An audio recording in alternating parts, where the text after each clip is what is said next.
যে পরিমাণ মানুষ সোশ্যাল মিডিয়ার দিকে ইনভলভ হচ্ছে,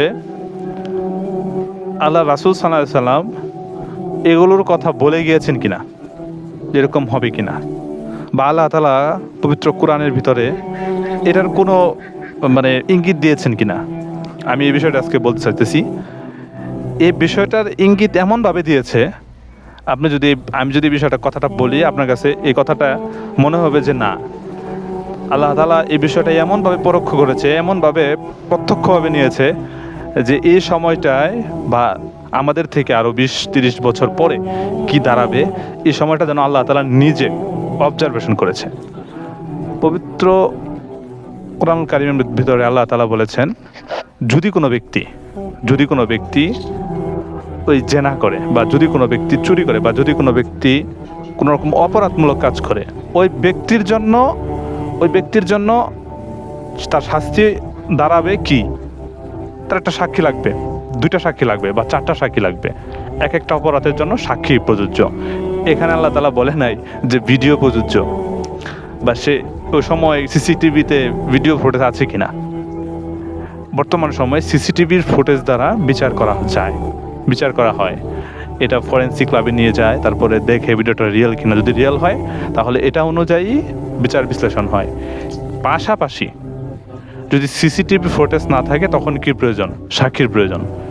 তো এই বর্তমান সময়ে এআই বলুন বা সোশ্যাল মিডিয়া বলুন, এইগুলোকে আল্লাহ তাআলা আল্লাহর হাবিব সাল্লাল্লাহু আলাইহি সাল্লামের উপর নাজিলকৃত 1450 বছর আগের জানিয়ে দিয়েছেন যে অবশ্যই অমুক অপরাধে এতজন করে সাক্ষী প্রযোজ্য। দেখেন, বর্তমান এই যদি সাক্ষী প্রযোজ্য সিস্টেমটা না দাঁড়াতো, তাহলে বর্তমান সময়ে এআই দ্বারা মানুষ ভিডিও নির্মিত করে যাকে তাকে ফাঁসা দিতে পারত। কিন্তু প্রত্যক্ষ সাক্ষী না থাকায় আজকে এই সাক্ষীর কাছে এআই অচল, সাক্ষীর কাছে ভিডিও অচল। তো আমার কথা সারমর্ম এটাই, এআই যত দূরে আগাক, মানুষ আল্লাহ রাব্বুল আলামিনের কাছ থেকে মনোনীত আশরাফুল মাখলুকাত, সৃষ্টির সেরা জীব, তার কাছে এআই কোনো প্রান্তেই নেই। একজন মানুষ প্রত্যক্ষ সাক্ষী হিসাবে যতটা না ইনভলভ করতে পারবে ওই বিচার কার্যে, এআই ঠিক ততটা তার ধার কার্যে নয়। তো আমরা যদি মনে করি যে এআই বুঝি সব, কোরআনুল কারীমে এআইয়ের কথা বলা হয়েছে কিনা, না, সরাসরি কোরআনুল কারীমে এআইয়ের কথা তো বলবে না। কেন বলবে না? যদি কোনো বিজ্ঞান বা সায়েন্সের কথা কোরআনে বলতো, তাহলে একজন মানুষের সারা জীবন পার হয়ে যেত এটা পড়তে কোরআন পড়ার তার সময় থাকতো না।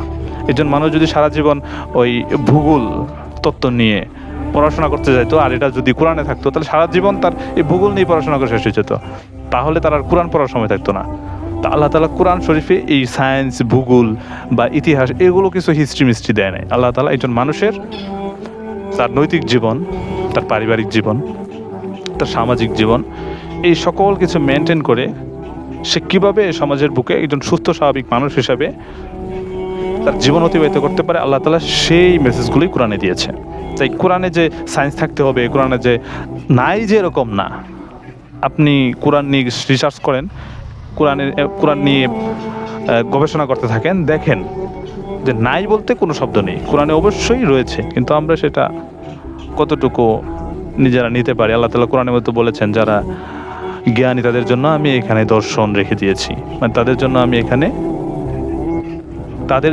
এখানে নিদর্শন রেখে দিয়েছি। সুতরাং যারা জ্ঞানী, যারা এটা নিয়ে রিসার্চ করবে, তারা জানতে পারবে।